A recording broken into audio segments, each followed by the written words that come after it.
હું જે ગળી ગયો તો એ તો ધોળી હતી. એટલે દરેક તબક્કે આપણા જીવનમાં એવું કંઈક આવતું હોય કે આપણને એમ થાય કાં તો પેશન છોડી દઈએ કાં તો પ્રોફેશન છોડી દઈએ. પણ આ હમણાં સાહેબે વાત કરી, બહુ સાચી વાત છે કે ડૉક્ટર્સની એવરેજ લાઈફ સ્પાન 10 years ઓછું થઈ ગયું છે. એવા બે સ્ટડીઝ છે, કારણ કે આપણે તો એવિડન્સ બેઝ મેડિસિનનો જમાનો છે, તો આપણે તો એવિડન્સ સિવાય કંઈ, મતલબ આપણું આયુષ્ય ઘટી ગયું છે એ સમજવા માટે હવે આપણે સાબિતી જોઈએ છે. તો એમાંથી એક, હવે તો માનો કે એમાંથી એક પેપર ઇન્ડિયન જર્નલ ઓફ ઓપ્થેલ્મોલોજીમાં પ્રકાશિત થયો છે. મતલબ ઓપ્થેમવાળાએ રિસર્ચ કર્યું કે તમારું આયુષ્ય ઘટી ગયું છે. એટલે પણ એનું મુખ્ય કારણ, આમ તો ઘણા બધા છે, પણ મુખ્ય કારણ સ્ટ્રેસ છે. અને સ્ટ્રેસ એટલા માટે બિકોઝ આપણે એવા પ્રોફેશન સાથે જોડાયેલા છીએ કે જ્યાં રિઝલ્ટ આપવું જરૂરી છે. ઇફ યુ આસ્ક મી કે what is the difference between profession and passion, તો હું કહીશ કે આપણું પ્રોફેશન છે એ રિઝલ્ટ બેઝડ હોય છે. મતલબ એ રિઝલ્ટ ઉપર જ ચાલે છે. અને જ્યારે રિઝલ્ટ આપવાનું કમ્પલસરી બની જાય, every time you have to deliver, ત્યારે સ્ટ્રેસ જનરેટ થાય છે. કારણ કે વી આર બાઉન્ડ, ભલે તમે ગવર્મેન્ટમાં હો કે તમે ફ્રીમાં કરતા હો કે કાર્ડમાં કરતા હો, અલ્ટિમેટલી તમારે પેશન્ટને સાજું તો કરવું પડશે ને. So result is the biggest stress. તો એ માટે આપણા જીવનમાં, કારણ કે હું એમ તો ન કહી શકું કે ભાઈ મેં TRP કરી નાખ્યું, મને બહુ મજા આવી, તું તાર તું જઈ શકે, તું વોઇડ ના કર, મને તો મજા આવી ને. So it is not personal pleasure, it is that આપણે કોઈકની સાથે જોડાયેલા છીએ જેને આપણે સંતોષ આપવો જોઈએ, સ્વાસ્થ્ય આપવું પડે છે, અને એ આપણા પર ઘણું બધું સ્ટ્રેસ ક્રિએટ કરે છે. માટે તો સ્ટ્રેસનો એન્ટીડોટ એક જ છે કે આપણા જીવનમાં કોઈ એક એવી એક્ટિવિટી હોવી જોઈએ કે જે રિઝલ્ટ મેટર ન કરતું હોય, કે જેમાં પરિણામ કોઈ પણ આવે એનાથી આપણને સ્ટ્રેસ નથી આવતું. અને માટે એ કોઈ પણ પેશન, બેઝિકલી તમે જુઓ ને તો પેશન શબ્દ તો સેક્સ પરથી આવેલો છે, કે it is a intense strong feeling of excitement, enjoyment and enthusiasm to do something. એમાં રિઝલ્ટ મહત્વનું નથી. હા, ક્યારેક આવી જતું એ અલગ વસ્તુ છે, પણ પેશન એટલે તમે જે પ્રવૃત્તિ પૂરા ખંત સાથે કરો છો કારણ કે તમને એમાં મજા આવે છે. For example, India world cup હાર્યું પછી તમે હજી IPL જુઓ છો, ટ્રેવિસ વોટ મારે છે, જો આનંદ કરતા હો, તો ક્રિકેટ તમારું પેશન છે. તમને રિઝલ્ટ સાથે કંઈ પડી નથી. સો આપણા દરેકના લાઈફમાં આઈ ફીલ કે એક એવું પરિબળ હોવું જોઈએ, એક એવી પ્રવૃત્તિ હોવી જોઈએ કે જ્યાં રિઝલ્ટ કંઈ પણ આવે એનાથી આપણને ફેર ન પડે, કારણ કે આપણની પ્રોસેસમાં મજા આવે છે, આપણની પ્રક્રિયામાં મજા આવે છે. અને હું લેખન સાથે ટકી રહ્યો છું એનું કારણ જ આ છે. કારણ કે મારા પુસ્તકો એ બીજાને ફાયદો તો પછી કરતા હશે, પણ સૌથી પહેલાં મને સંતોષ આપે છે, એ મને સભર કરે છે. તો મારા માટે એ મારી પેશન છે. પણ આપણું મુખ્ય દુઃખ ક્યાં છે ડૉક્ટર્સનું? હું એના માટે વનાઇટિસ સિન્ડ્રોમ વાપરું છું. વનઆઇટિસ, જેમ કે આપણે દરેક પાછળ આઇટિસ લગાડીએ, જેમ કે એપેન્ડિસાઇટિસ. તો એના પરથી મને યાદ આવ્યું કે અમારે સર્જન સાથે એવું થયું કે ફોન આવ્યો કે સર, મારી વાઈફને સિવિયર પેઇન છે રાઈટ સાઈડ અને એપેન્ડિસાઇટિસ હોય એવું લાગે છે. USG કરાવી લીધું, બધું કર્યું, તો ડૉક્ટર કહે શક્ય જ નથી યાર, ગયા વર્ષે તો લેપ એપેન્ડિક્સ કર્યું હતું, કંઈક બીજું હશે. તો કે ના એપેન્ડિક્સ જ છે. તો કે ફરીવાર ગ્રો ન થાય અને એક પેશન્ટમાં બીજું એપેન્ડિક્સ ન હોય. એટલે પહેલાં કે સર પણ બીજી પત્ની તો હોય ને.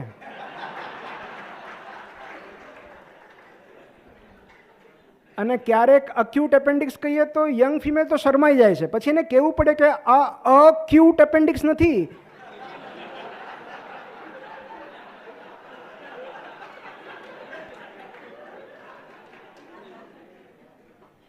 જે લોકો પોતાના ઓર્ગન્સને ક્યુટનેસથી જોતા હોય,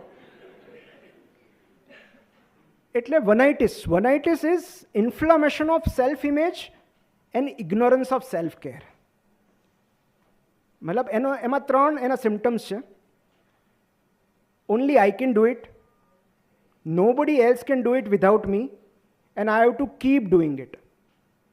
એના ત્રણ મુખ્ય લક્ષણો છે. અને એમાં હું તમને એક બહુ સરસ રમૂજ છે કે એક શંકરન પિલ્લઈના મિત્ર એક મોટી કંપનીમાં CEO હતા, અને એ એમની મુલાકાતે ગયા કંપનીની, અને ત્યારે એમણે બધાના પરિચય કરાવ્યો. અને ત્યારે એમના સીઈઓએ કીધું કે અમારા કંપનીમાં એવો રિવાજ છે કે અમે દર 2 મહિને વારાફરતી દરેક કર્મચારીને ફરજિયાત 5 દિવસની રજા આપીએ છીએ. ફરજિયાત રજા પર ઉતરી જવાનું.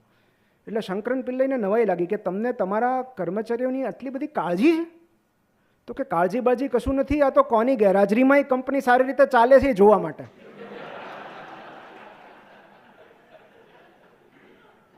એટલે ક્યારેક આપણી ગેરહાજરીમાં આપણી હોસ્પિટલ વધારે સારી ચાલતી હોય છે.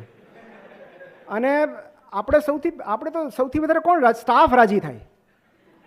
મને તો સ્ટાફ સામેથી પૂછે તમારે વેકેશન નથી લેવાનું? તો અને આપણને એક બહુ સરસ પુસ્તક છે, હું નામ ભૂલી ગયો, પણ એમાં એક આ પ્રસંગ વર્ણવ્યો છે જે આપણે આમ છે રમૂજ, પણ આ બહુ સમજવા જેવી વાત છે કે ટ્રાફિક સિગ્નલ પર એક માણસ સવારે 8 વાગે આવી જાય પીળા કપડાં પહેરીને, અને એક મોટો ઝંડો હોય, એ ઝંડો જોર જોરથી હલાવે.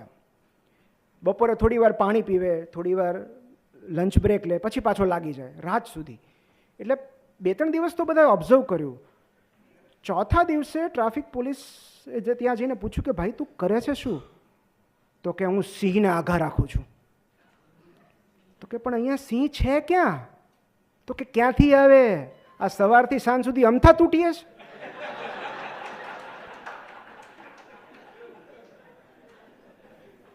ક્યારેક પીળા કપડાની જગ્યાએ ઓટી ડ્રેસવાળા વ્યક્તિ પણ હોય છે. એટલે ક્યારેક આપણને એવું લાગે છે કે આપણા કારણે જ સિંહ નથી આવતા. એટલે આપણે પ્રોબ્લેમ શું છે કે આપણી ગર્લફ્રેન્ડ બીજાની પાસે જાય એનો વાંધો નથી, આપણા પેશન્ટ બીજાની પાસે ન જવા જોઈએ.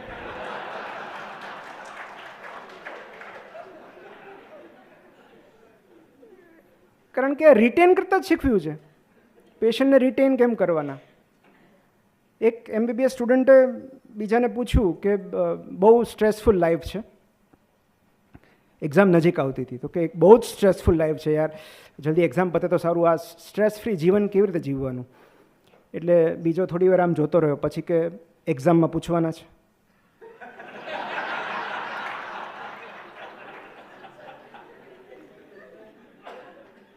તો નહીં પૂછે, શું કામ ચિંતા કરે છે? એટલે આમ કેવું છે કે હાલાકીમાંથી હાસ્ય તરફ જવા માટે આપણે કાં તો સમય પસાર થવા દેવો પડે, કારણ કે એને નોવા ઇફેક્ટ કહેવાય કે આજે જે ગુડ લક છે એ આવતીકાલે થોડા દિવસો પછી તમને બેડ લક લાગશે, અને એના થોડાક વર્ષો પછી તમને ગોલ્ડન લક લાગશે. એ એક જ ઘટના છે, અલગ અલગ પરિપ્રેક્ષ્યમાં જોઈએ, અલગ અલગ ટાઈમલાઇનમાં જોઈએ તો આજે જે ગુડ લક લાગે છે એ થોડા સમય પછી તમને એમ લાગશે કે આવું નહોતું થવું જોઈતું હતું. વર્ષો પછી તમને એમ લાગશે કે સારું થયું. અને એનું સૌથી મોટું ઉદાહરણ એટલે કોલેજનો પ્રેમ. જ્યારે સાથે હતા ત્યારે ગુડ લક હતું, કોઈ કારણસર છૂટા પડી ગયા ત્યારે બેડ લક હતું, અને વર્ષો પછી જ્યારે રિયુનિયનમાં મળે ત્યારે એમને જોઈને એવું લાગે કે ગોલ્ડન લક હતા. રિયુનિયન એટલા માટે પણ થવા જોઈએ કે આપણને ક્લોઝર મળે, કે આટલા મહિના સુધી, આટલા વર્ષો સુધી જેની પાછળ દુઃખી થયા એને જોઈને હવે અફસોસ નહીં, હાશકારો થાય છે. કે મતલબ જેને ઇમ્પ્રેસ કરવા માટે કોલેજ બંક કરેલી, બાસ્કેટબોલ શરૂ કરેલું, ફૂટબોલ શરૂ કરેલું, એ પોતે હવે ફૂટબોલ, ત્યારે એમ થાય કે આના માટે દુઃખી થયા હતા. અને ત્યારે પછી એના જીવનસાથીને મળીને એની ઈર્ષા નથી આવતી.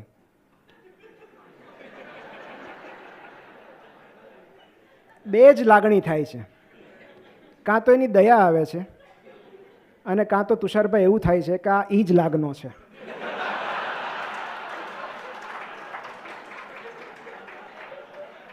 સમય પસાર થવા દેવો પડે, ત્યારે આપણને સમજાય કે ના ના જે થયું એ સારું જ થયું. એ ત્યારની હાલાકી હતી, અત્યારનું હાસ્ય છે. તો એક તો કાં તો સમય પસાર થવા દેવો પડે છે, ને બીજું કાં તો આપણે નેરેટિવ ચેન્જ કરવો પડે છે, એનું કથાનક બદલી નાખવું પડે છે, એનો દ્રષ્ટિકોણ બદલી નાખવો પડે છે.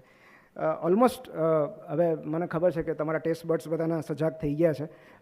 એક નાની એવી વાત કરી દઉં છું કે કઈ રીતે આપણે નરેટિવ બદલી શકીએ અને આપણને ખબર નથી કે ઝેનમાં બહુ આ પ્રખ્યાત વાર્તા છે કે ઝેન એક બહુ મોટા ઝેન ગુરુ હતા અને ત્યારે એક બહુ ફેમસ મોનેસ્ટ્રી હતી અને એ આશ્રમમાં એક બિલાડી એ લોકોએ પાળી હતી અને એ બિલાડી કોઈ પણ સમયે આવજા કરે, એટલે મેડિટેશન ચાલુ હોય ત્યારે પણ એ બિલાડીની અવર જવર ચાલુ હોય.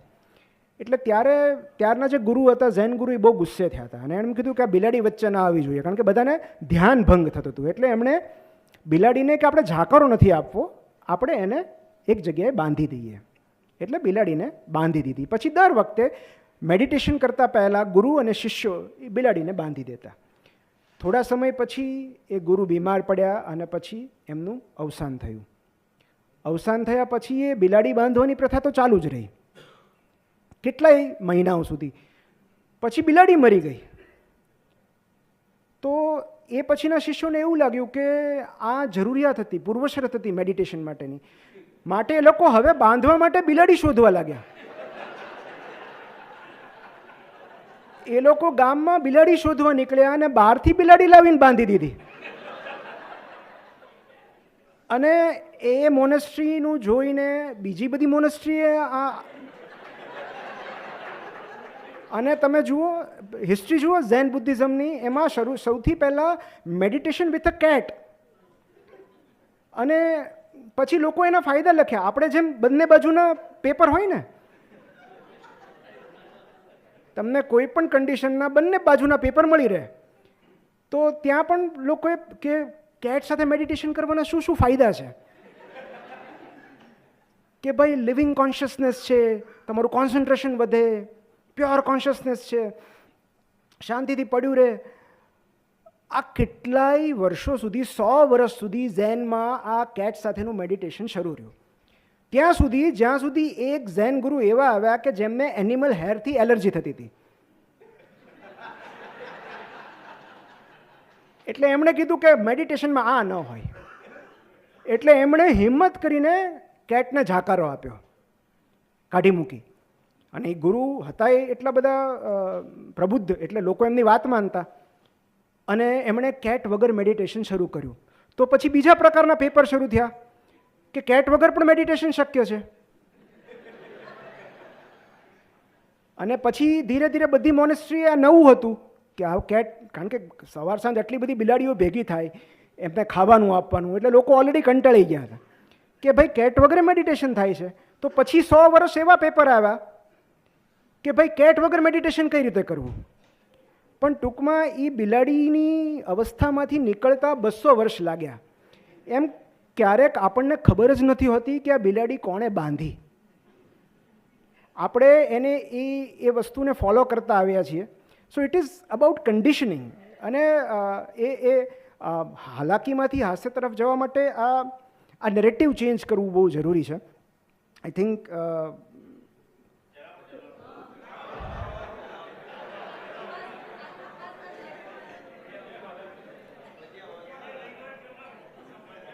એક બે વાત કરી નાખું કે પછી ટેસ્ટ ખરાબ આવે તો કહેતા નહીં. તો એક મને ફિઝિશિયન પરથી મને હમણાં એક ફિઝિશિયન બીમાર પડ્યા અને હાઈ ગ્રેડ ફીવર, ઊભા ના થઈ શકે, બહુ નબળાઈ. તુષારભાઈ આ બહુ સરસ છે ખરેખર, તમને મજા આવે એવું છે. એક ફિઝિશિયન બીમાર પડ્યા અને એમને એવું થયું ને, એમના વાઈફે કીધું કે તમે તો ડૉક્ટર સુધી કંઈક લઈ લો ને. તો કે ના ના. પછી થોડા સમય પછી એ કોટ લઈને ક્યાંક બહાર જવા નીકળ્યા. એટલે વાઈફે પૂછ્યું કે ક્યાં જાઓ છો? તો કે હું ફિઝિશિયનને બતાવવા જાઉં છું. એટલે વાઈફે પૂછ્યું અરે પણ તમે પોતે ફિઝિશિયન છો? તો કે હા પણ મારી ફીસ થોડીક વધારે છે.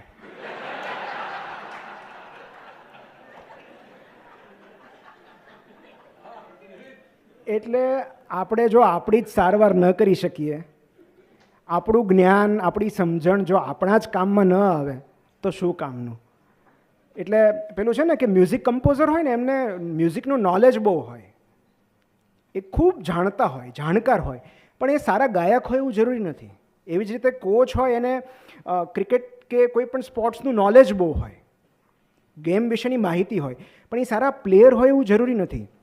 એવી જ રીતે ડૉક્ટરને મેડિકલ સાયન્સમાં ખબર બધી હોય છે, પણ એ તંદુરસ્ત હોય, હેલ્ધી હોય એવું જરૂરી નથી. કારણ કે નોલેજ અને એપ્લિકેશન બે અલગ વસ્તુ છે.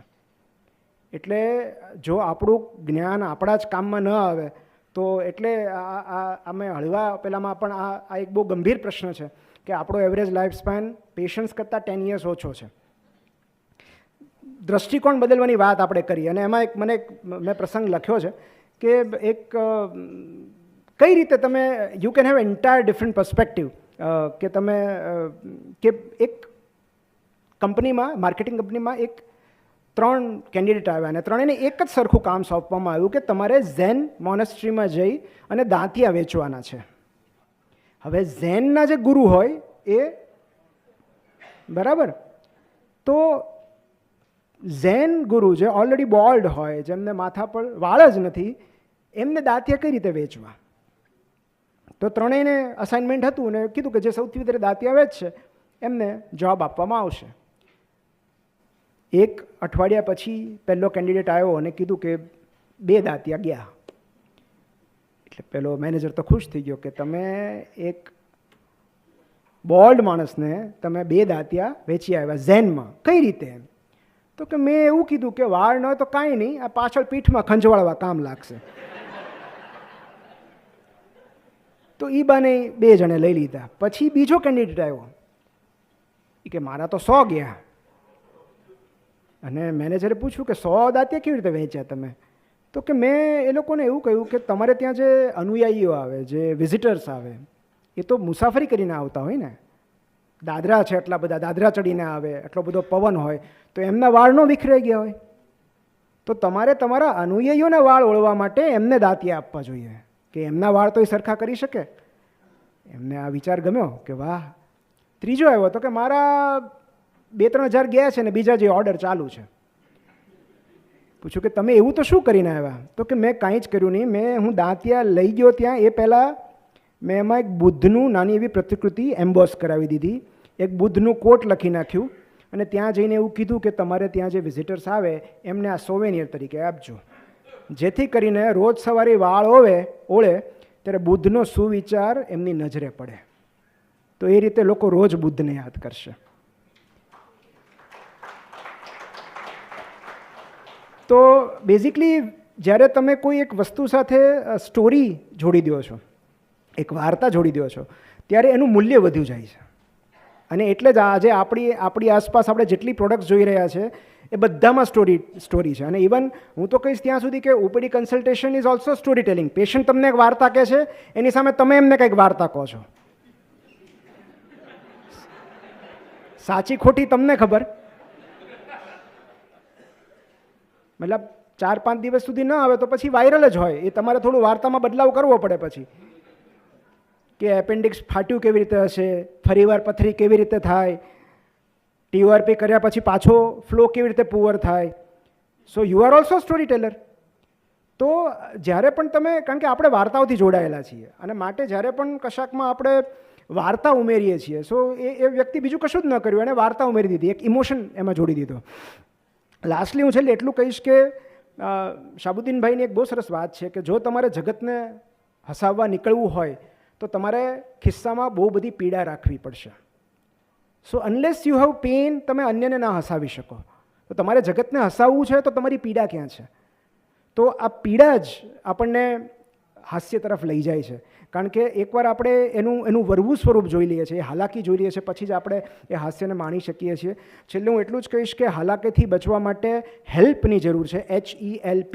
H is health, which is very important, physical and mental health. ઝેનમાં એવું કહેવાય છે કે તમારે દરરોજ 20 મિનિટ મેડિટેશન કરવું જોઈએ. જો તમે બહુ વ્યસ્ત હો તો રોજનું 1 કલાક.